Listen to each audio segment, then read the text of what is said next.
Allah's plans mean management of affairs. He says in Surah As-Sajdah that Allah handles affairs from heavens to earth. From this it is understood that the center of management is in the heavens. But Allah is not in the heavens, and this is where Wahhabis get confused. However, the management center is in the heavens, and he also says that your sustenance is in the heavens. Because all management is there. Who will eat what will grow in the fields, what will happen to the economy, agriculture, harvesting, all of these are determined in the heavens. The affairs of the whole world are managed there because he says, your sustenance is in the heavens. The management center is in the heavens. It is said that these records are given to Mikael. He then distributes them accordingly. How much sustenance belongs to whom, what will grow in whose field, all of these are given to Mikael in an annual record. Then he orders the angels under him, and each angel goes to their respective duty. For example, there's an authentic hadith where a man sees a cloud and then hears a voice from the heavens addressing the cloud.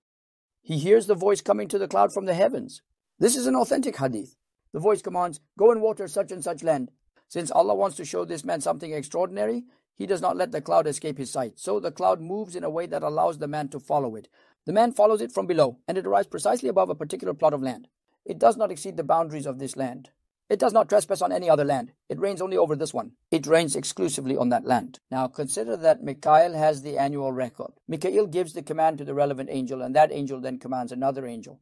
Eventually, the task reaches a single angel who then directs the cloud. The cloud arrives at the designated spot and reigns there. The man wonders, what is this? He decides to investigate, thinking Allah must be showing him something extraordinary. Such events used to happen in past nations. They have occurred in our nation.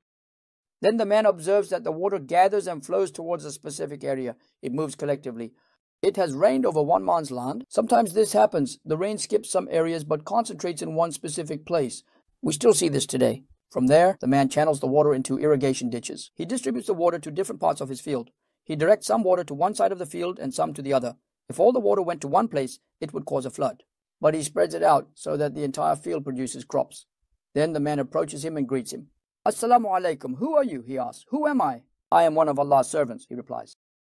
No, you have something special about you. No, brother, I am just a normal Muslim. No, you have a virtue. Why?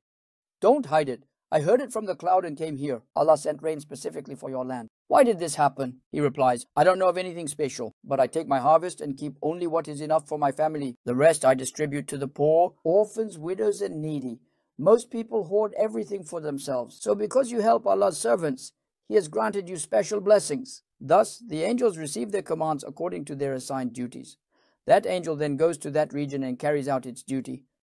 From this perspective, Allah's management and governance are centered in the heavens. Allah is beyond space, but angels exist within space, because angels have a location. Where are the angels? They exist on earth as well, but the angels responsible for the management system are in the heavens.